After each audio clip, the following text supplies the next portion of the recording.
জাতির সাথে প্রতারণা করেছে বিএনপি। দর্শক দেখতে পাচ্ছেন বিএনপি নেতাকর্মীদের সাথে পুলিশের মুখোমুখি দেওয়া পাল্টা দেওয়া হচ্ছে। স্বরাষ্ট্রমন্ত্রী আহত হয়, তারেক রহমানও বিপদে। এদিকে আজ বিএনপি নেতাদের সাথে পুলিশের মুখোমুখি সংঘর্ষ লাগে। বিএনপি সরকার দেশের সাথে বেইমানি করছে, এই খবরটা সারা দেশেই ছড়িয়েছে, অনেক রহস্য ফাঁস হয়েছে। বলে প্রধানমন্ত্রী এবং তাদের প্রতিনিধি হিসেবে ঐক্যমত্য কমিশনে সেই সময় যারা ছিলেন বর্তমান স্বরাষ্ট্রমন্ত্রী, তারা সকলে কথার বরখেলাপ করেছেন।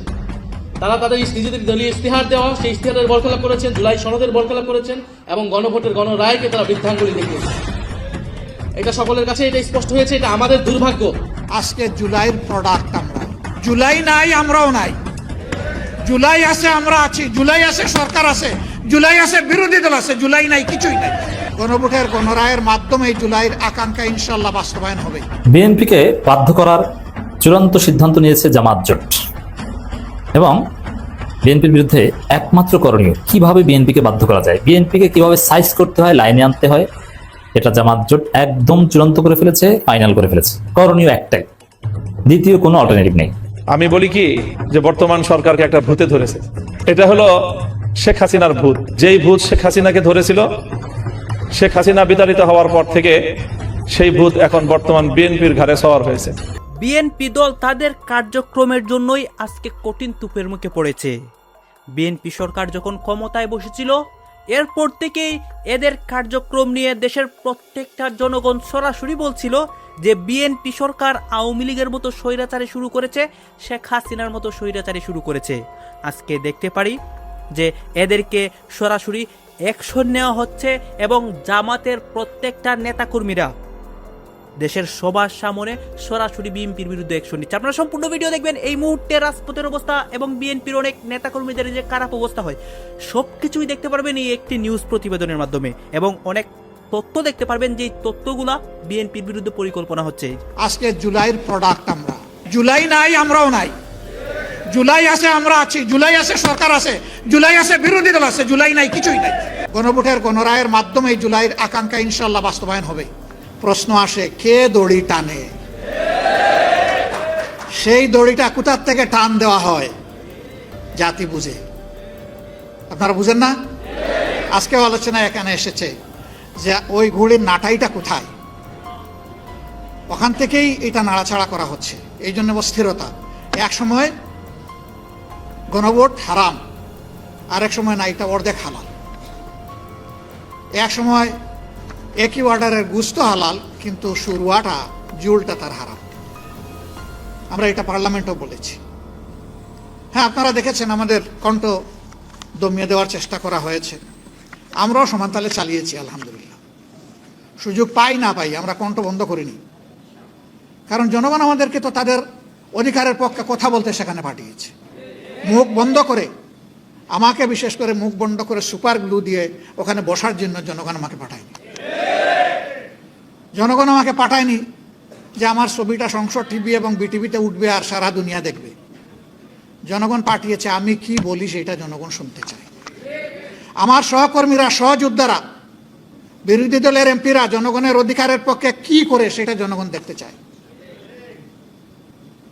আমরা আপনাদেরকে কথা দিচ্ছি, আমরা সংসদে যাওয়ার আগেই বলেছি এই সংসদের বিভিন্ন ধরনের সুবিধা নেওয়ার জন্য আমরা এখানে যাচ্ছি না। অনেক সুবিধা আছে, স্বেচ্ছায় অবলীলায় ছেড়ে দেব, নিবই না। যেটা না নিয়ে পারবো না সেইটা নেব, বাধ্য হবো যেটাতে। অবৈধ কোনো দিকে আমাদের চোখ এবং হাত যাবে না। আমরা এখনো আলহামদুলিল্লাহ এটার উপরে আছি। কিন্তু এই 24-এর গণবিপ্লব, গণ অভ্যুত্থান যেটাই বলেন, এখানে শুধু শিক্ষিত ছাত্ররা আর আমাদের মতো রাজনীতিবিদরা এই আন্দোলন করে নাই, জীবন দেয় নাই। আপনাদের দুয়ায় মাহবুদের মেহেরবানি 1400-র মধ্যে মিনিমাম 1200 শহীদের বাড়িতে আমার ব্যক্তিগতভাবে যাওয়ার সুযোগ হয়েছে। আমি সজ্ঞানে সাক্ষ্য দিচ্ছি এবং আমাদের 12 ভলিউমের এই শহীদদের স্মৃতিচারণ বই হয়তো অনেকের কাছে আছে, হয়তো নাই। আমাদের ওয়েবসাইটে সব কিছু আছে, মৌলিক 3টা ভাষাই আছে। যারা চাইবেন তারা সেখানে যেতে পারেন। যারা দুনিয়া থেকে বিদায় নিয়েছে শহীদ হয়ে, তাদের 62 ভাগ শ্রমিক। তারা কি কোটার বৈষম্যের বিরুদ্ধে নেমেছিল? কোটার বৈষম্যের বিরুদ্ধে নেমেছিল আমাদের যুব সমাজ, ছাত্র সমাজ। তারা নেমেছিল ফ্যাসিবাদের বিরুদ্ধে। তারা নেমেছিল একটা পরিবর্তনের আকাঙ্ক্ষা নিয়ে। তারা গুণে ধরা রাজনীতির হাট বদলের জন্য জীবন দিতে রাস্তায় নামে নাই। আমরা সংসদে দাঁড়িয়ে বলেছি, আজকে সংসদ নেতা, বিরোধী দলীয় নেতা, সংসদের চিফ হুইপ, বিরোধী দলীয় চিফ হুইপ, সমস্ত মন্ত্রীবর্গ, সংসদ সদস্যবৃন্দ, বিএনপিকে বাধ্য করার চূড়ান্ত সিদ্ধান্ত নিয়েছে জামাত জোট এবং বিএনপির বিরুদ্ধে একমাত্র করণীয় কিভাবে বিএনপিকে বাধ্য করা যায়, বিএনপিকে কিভাবে সাইজ করতে হয়, লাইনে আনতে হয়, এটা জামাত জোট একদম চূড়ান্ত করে ফেলেছে, ফাইনাল করে ফেলেছে। করণীয় একটাই, দ্বিতীয় কোনো অল্টারনেটিভ নেই। যা দেখছেন এগুলো শো। যেমন পার্লামেন্টে, হ্যাঁ পার্লামেন্টে অনেক কাজ আছে, কিন্তু সবগুলো নিয়ে কিন্তু কনফ্লিক্ট না। কনফ্লিক্ট হচ্ছে জুলাই সনদ বাস্তবায়ন নিয়ে। জুলাই সনদ বাস্তবায়ন, সংস্কার করা, এগুলো নিয়ে পার্লামেন্টের মাধ্যমে কিছু হবে না, এটা জামাত বুঝে গেছে। এটা সমাধানের একমাত্র রাস্তা, রাজপথ, এটা জামাত ফাইনাল করে ফেলছে। হ্যাঁ, পার্লামেন্টে নিয়মিত অনেক বিল অথবা বাজেট এরকম অনেক কিছুই হবে, এগুলো তো জামাত অংশগ্রহণ করবে। বাট জুলাই সনদ কেন্দ্রিক যে দাবি দেওয়া, যে বাধ্যবাধকতা, এগুলো রাজপথের আন্দোলনের মাধ্যমেই বিএনপি সরকারকে বাধ্য করবে জামাত। এই বিষয়ে করণীয় জামাত ঠিক করে ফেলেছে। দর্শক, গণ আন্দোলন ছাড়া সরকার সংস্কার বাস্তবায়ন করবে না, নাহিদ ইসলাম ক্লিয়ার করেছেন। আমিরে জামাতও বলেছেন, আন্দোলন করব, আন্দোলন করে বাঁচবো, আন্দোলন করে মরব, এই জীবনের পরোয়া করি না, আন্দোলন করে প্রয়োজনে শহীদ হব। জেল জুলুম চালাবেন, আমাকে আগে ধরতে হবে, জেলে নেবেন, আমাকে আগে নিতে হবে, আমার কোনো কর্মীকে হাত দিয়ে এবার রেহাই পাবেন না। চূড়ান্ত আন্দোলনের কথা বলছে এবং ঘোষণা দিচ্ছে জামাত এনসিপি নেতৃবৃন্দ। এমনকি যে প্রোগ্রামে আন্দোলনের চূড়ান্ত কথা বলেছে এবং আন্দোলনের কোনো বিকল্প নাই, একমাত্র করণীয় আন্দোলন, এটা ফাইনালাইজ হয়েছে শহীদ পরিবারের সাথে, জুলাই যোদ্ধা এবং শহীদ পরিবারের সাথে আলোচনায়। সেখানে জুলাই শহীদ পরিবার, জুলাই যোদ্ধাদের কথাও একটা, আন্দোলন আন্দোলন আন্দোলন। আন্দোলন ছাড়া বিএনপি লাইনে আসবে না এবং বিএনপিকে বাধ্য করতে হবে সেটা আন্দোলনের মাধ্যমে। অতএব এখন রাজনীতিতে কথা একটাই, আন্দোলন। তো দর্শক, গণ আন্দোলন ছাড়া সংস্কার বাস্তবায়ন বিএনপি করবে না। অতএব বিএনপিকে বাধ্য করতে হবে শুধুমাত্র আন্দোলনের মাধ্যমে, গণ আন্দোলনের মাধ্যমে। জুলাই যোদ্ধারা কেউ কেউ বলেছে যে আপনারা জামাত জোট, আপনারা কর্মসূচি ঘোষণা করেন, আমরা আপনাদের সাথে থাকবো, আমরা পার্লামেন্ট ঘেরাও করব, প্রয়োজনে 1 সপ্তাহের মধ্যে করব। আমি যেটা বিশ্বাস করি, অতীতে আপনারা আন্দোলন দেখেছেন, কখনো শাপলা চত্বরে, কখনো শাহবাগে, কখনো পল্টনে, কিন্তু এবার যে আন্দোলন আপনারা দেখবেন সেটা হবে মানিক মিয়া এভিনিউতে, পার্লামেন্টকে কেন্দ্র করে, এবং খুব সহজে জনগণ পার্লামেন্ট দখল করে ফেলবে। এবারের আন্দোলন যদি হয়, যদি লাগে, তাহলে পার্লামেন্ট দখলের আন্দোলন হবে। পার্লামেন্ট দখলের প্র্যাকটিস এদেশের আন্দোলনকারী জনতার আছে, তা আবারও সেরকম করতে পারবে। তো দর্শক, এমনকি একটা পর্যায়ে বিরোধী দল মহাসমাবেশ করতে চাইবে মানিক মিয়া এভিনিউতে, জোর করে করতে চাইবে। রাজনীতির ফোকাস পয়েন্ট হবে মানিক মিয়া এভিনিউ, সংসদ ভবনের সামনে। আর ওখান থেকে সরকার সবসময় আতঙ্কে থাকবে যে এত লক্ষ মানুষ হয়েছে মানিক মিয়া এভিনিউতে, এরা সবাই যদি সংসদের ভিতরে ঢুকে যায়, কেউ ঠেকাতে পারবে? জনস্রোত পারবে না। এই জন্য বলি যে এবার আন্দোলন অনেকটা সহজ হবে। বিএনপি, আপনারা দাবি মেনে নিন, নইলে খুব সহজে আপনাদের পতন হবে। আগের মতো কাঠখড় বেরোতে হবে না, কষ্ট হবে না। দর্শক, গণ আন্দোলন ছাড়া সংস্কার বাস্তবায়ন করবে না, অতএব আন্দোলন করতে হবে। সেই প্রস্তুতি নেয়ার, গণ আন্দোলনের প্রস্তুতি নেওয়ার আহ্বান জানিয়েছেন নাহিদ ইসলাম। জামাতের আমিরও সেম, জুলাই যোদ্ধারাও সেম, সার্জিস আলমরাও সেম। আন্দোলন ছাড়া কোনো কথা নেই। এমপিরা পার্লামেন্টে কথা বলবে, তার পার্লামেন্টের গুরুত্ব তারাই স্বীকার করে না, তারাই বলে যে না, যা করার রাজপথে করতে হবে। হিসাব ফাইনাল। জাতীয় নাগরিক পার্টির আহ্বায়ক ও বিরোধী দলের চিফ হুইপ নাহিদ ইসলাম বলেছেন, গণঅভ্যুত্থানের 2 বছর পরও আমরা গণভোট গণতন্ত্রে জনগণের সার্বভৌমত্ব, জনগণের ইচ্ছার একটা বহিঃপ্রকাশ হিসেবেই গণভোট বাংলাদেশে এবং পৃথিবীর বহু দেশে চর্চিত হয়ে এসেছে। এবং এই গণভোট ছিল বাংলাদেশে গণ অভ্যুত্থান পরবর্তী একটি রাজনৈতিক সমঝোতার জায়গায়। গণ অভ্যুত্থানের পরবর্তী সময়ে বাংলাদেশে 2টি প্রশ্ন দেখা গিয়েছিল। বিএনপি তখন গণ অভ্যুত্থানের প্রায় 2-3 দিনের মধ্যেই সমাবেশ করে তারা জাতীয় নির্বাচনের দাবি জানিয়েছিল।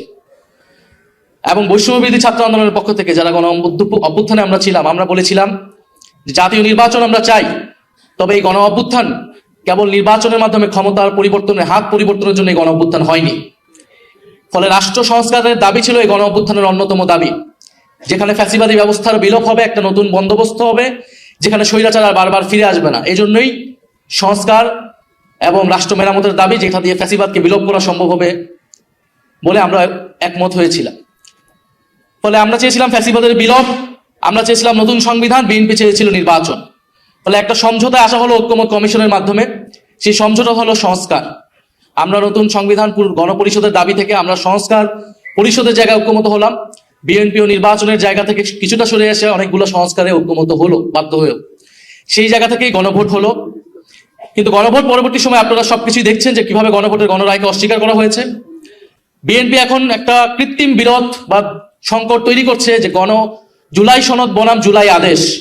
তারা বলছে জুলাই সনদ তারা অক্ষরে অক্ষরে পালন করবে, কিন্তু জুলাই আদেশটা অবৈধ, যে জুলাই আদেশের ভিত্তিতে গণভোট তৈরি হয়েছিল, গণভোট অনুষ্ঠিত হয়েছিল। ফলে তারা একটা বিরোধিতা তৈরি করছে, কারণ তারা জুলাই সনদকে তারা তাদের নিজেদের দলীয় ইস্তিহারে পরিণত করেছে এবং এই সংকট তৈরি করেছিল বলেই তখন গণভোটের প্রস্তাব এসেছিল। এবং গণভোটের মাধ্যমে এটাও বলা হয়েছিল যে সংবিধান সংস্কার পরিষদ করা হবে, কারণ এই যে মৌলিক সংস্কারগুলা এগুলা সংবিধান সংশোধনের মাধ্যমে সম্ভব নয়। সংবিধান সংশোধনের মাধ্যমে সংবিধানের ফ্রেমওয়ার্কের মধ্যে কোনো মৌলিক পরিবর্তন সম্ভব নয়। সেটার জন্য একটা গাঠনিক ক্ষমতা এই সংসদকে দিতে হবে, যার নাম হবে সংবিধান সংস্কার পরিষদ। ফলে জুলাই সনদ বাস্তবায়নের পদ্ধতি এটাই হবে। কিন্তু আমরা দেখেছি সংসদে তারা নতুন করে একটা মুলতবি প্রস্তাব এনেছিল, যেখানে তারা বলার চেষ্টা করছে জুলাই সনদ কোন পথে বাস্তবায়ন করা সম্ভব, জুলাই সনদ কোন পথে বাস্তবায়ন সম্ভব সেই আলোচনা ঐক্যমত কমিশনেই হয়েছিল। ফলে প্রধানমন্ত্রী এবং তাদের প্রতিনিধি হিসেবে ঐক্যমত কমিশনে সেই সময় যারা ছিলেন, বর্তমান স্বরাষ্ট্রমন্ত্রী, তারা সকলেই কথার বরখেলাপ করেছেন। তারা তাদের নিজেদের দলীয় ইস্তিহার দেওয়া সেই ইস্তিহারের বরখেলাপ করেছেন, জুলাই সনদের বরখেলাপ করেছেন এবং গণভোটের গণরায়কে তারা বৃদ্ধাঙ্গুলি দেখিয়েছে। এটা সকলের কাছে এটা স্পষ্ট হয়েছে। এটা আমাদের দুর্ভাগ্য। আজকের এই সেমিনারটা আমাদের এই বিষয়ে করার দরকার ছিল না, করা উচিত ছিল না। আমাদের সেমিনার এখন করা উচিত ছিল আন্তর্জাতিক যুদ্ধ পরিস্থিতি কিভাবে আমরা সামাল দিব, দেশের জাতীয় স্বার্থ আমরা কিভাবে ঐক্যবদ্ধভাবে সুরক্ষা করব, দেশের তেল সংকট, দেশের হাম দুর্যোগ আমরা কিভাবে সরকার বিরোধী দল একসাথে আমরা সহযোগিতাপূর্ণভাবে মোকাবেলা করব। আমাদের সেমিনার এখন এই বিষয়ে হওয়ার কথা ছিল। বিরোধী দলের নেতা প্রথম থেকে বলে এসেছেন আমরা দায়িত্বশীল বিরোধী দল হতে চাই, আমরা সরকারকে এই ধরনের জনস্বার্থ ইস্যুতে সর্বাত্মকভাবে সহযোগিতা করব। কারণ 16 বছরের ধ্বংসযজ্ঞের পরে, এই অন্তর্বর্তী সরকারের পরে এই নতুন সরকার খুব সহজেই দেশের এই ধরনের সংকট সামাল দিতে পারবে না। এটা খুবই কমন সেন্স, এটা আমরা সকলেই জানি। গতকাল 10 জন শিশু মারা গিয়েছে হাম দুর্যোগের কারণে। সারা দেশে হাহাকার, আইসিইউ পাচ্ছে না সাধারণ মানুষ, এবং তেল সংকটের কথা আপনারা সকলেই জানেন। কিন্তু আমাদের দুর্ভাগ্য, গত 16 বছর যে রাষ্ট্র সংস্কারের কথা আমরা বলেছি, লড়াই আমরা করেছি, অন্তর্বর্তী সরকারের গত 1.5 বছরে যেই জিনিসটা আমরা আলাপ করেছি, এখন আমাদেরকে ঠিক সেই বিষয় নিয়ে কথা বলতে হচ্ছে, সেই বিষয় নিয়ে আলাপ করতে হচ্ছে, সেই বিষয় নিয়ে আবার আন্দোলনের প্রস্তুতি নিতে হচ্ছে। এবং জাতিকে এই দুর্যোগে টেনে এনেছে বিএনপি, ফলে বিএনপিকে এর দায়ভার এবং এর পরিণতি ভোগ করতে হবে, এবং এর পরিণতি খুব সহজ হবে না। ফলে এখানে আমি আর কথা বাড়াবো না। যারা আজকে এই সেমিনার আয়োজনে এসেছেন, বক্তব্য দিয়েছেন, আপনাদের গুরুত্বপূর্ণ পরামর্শ আমরা নিব এবং আমরা সামনের জন্য প্রস্তুতি নিচ্ছি। এবং সরকারকে এখনো বলবো যে সময় আছে, দ্রুত সংবিধান সংস্কার পরিষদ গঠনের মাধ্যমে এই সংকট সুরাহা করে। আমি বলি কি যে বর্তমান সরকারকে একটা ভূতে ধরেছে। এটা হলো শেখ হাসিনার ভূত। যেই ভূত শেখ হাসিনাকে ধরেছিল, শেখ হাসিনা বিতাড়িত হওয়ার পর থেকে সেই ভূত এখন বর্তমান বিএনপির ঘাড়ে সওয়ার হয়েছে। ভূতটা হলো জনগণকে অপমান করার ভূত। শেখ হাসিনার 15 বছরের শাসনামলকে যদি খুব সংক্ষেপে বর্ণনা করা হয়, তাহলে সেটা ছিল এদেশের জনগণকে নিয়ে উপহাস করা, জনগণকে যখন তখন যেভাবে ইচ্ছা সেভাবে অপমান করা। শেখ হাসিনা বাংলাদেশের মানুষকে শুনিয়েছিল নতুন এক গণতন্ত্রের সংজ্ঞা, উন্নয়নের গণতন্ত্র। জনগণের মতামত লাগবে না, তিনি পদ্মা সেতু আর মেট্রো রেল দিয়ে গণতন্ত্র বাস্তবায়ন করেছিলেন। এভাবে সর্বশেষ শেখ হাসিনার পতনের কফিনে সর্বশেষ যে ব্রেকটা ঠুকেছিল, সেটাও ছিল জনগণকে অপমান করার এক ভয়াবহ বিভৎস দৃষ্টান্ত। বলেছিল বাংলাদেশের 4 কোটি ছাত্র জনতাকে রাজাকারের নাতিপুতি। ভুলে যাওয়ার কথা নয়, আমার দেশের আত্মমর্যাদা সম্পন্ন 4 কোটি ছাত্র জনতা সেদিন রাতের অন্ধকারে বেরিয়ে এসে বলেছিল আমি কে তুমি কে। এত তাড়াতাড়ি ভুলে গেলেন জনগণকে অপমান করার পরিণাম। সেই শেখ হাসিনার জনগণকে অপমান করার ভূত এসে সওয়ার হয়েছে এখন বিএনপির কাঁধে। এই জন্য বিএনপির পক্ষ থেকে একবার জনগণের সার্বভৌমত্বের প্যারালাল এনে দাঁড় করানো হয় তাদের 2/3 সংসদের এই সার্বভৌমত্বকে। এখানে সংসদে দাঁড়িয়ে গোটা জাতিকে মূর্খ সাব্যস্ত করা হয়। বলেন নাই উনি যে এদেশের জনগণ তারা যে গণভোটে ভোট দিয়েছে না বুঝে ভোট দিয়েছে? গোটা দেশের জনগণকে মূর্খ সাব্যস্ত করেন, এরপরে উনি মাস্টার সাজেন এই মূর্খ জনগণকে বোঝানোর জন্য। দর্শক আপনারা তো দেখলেন এখানে কি কথা হচ্ছে, অনেকে কিন্তু অনেক কথা বলতেছে, অনেকে আলোচনা করতেছে, অনেকে সমালোচনা করতেছে দেশের বিভিন্ন অবস্থা এবং পরিস্থিতি নিয়ে। বিশেষ করে এখানে আমরা দেখতে পাচ্ছি দেশের রাজনীতির প্রেক্ষাপট নিয়ে কথা হয়, আরও অনেক বিষয় নিয়ে সবাই সবার মন্তব্য প্রকাশ করে। গাইজ এই বিষয়গুলো দেখে এবং সবার মন্তব্যগুলো দেখে আপনার মন্তব্য কি? আপনার গুরুত্বপূর্ণ মন্তব্যটা অবশ্যই আপনারা আমাদের কমেন্ট বক্সে লিখে যাবেন। সর্বশেষে আপনাদের কাছে আমাদের রিকোয়েস্ট থাকবে আপনারা আমাদের চ্যানেলে নতুন দর্শক হয়ে থাকলে চ্যানেলটি সাবস্ক্রাইব করবেন এবং পাশে থাকা বেল বাটনটি পাওয়া যায় যাতে করে নেক্সট ভিডিওটা সবার আগে আপনাদের কাছে পৌঁছে যায়। ধন্যবাদ।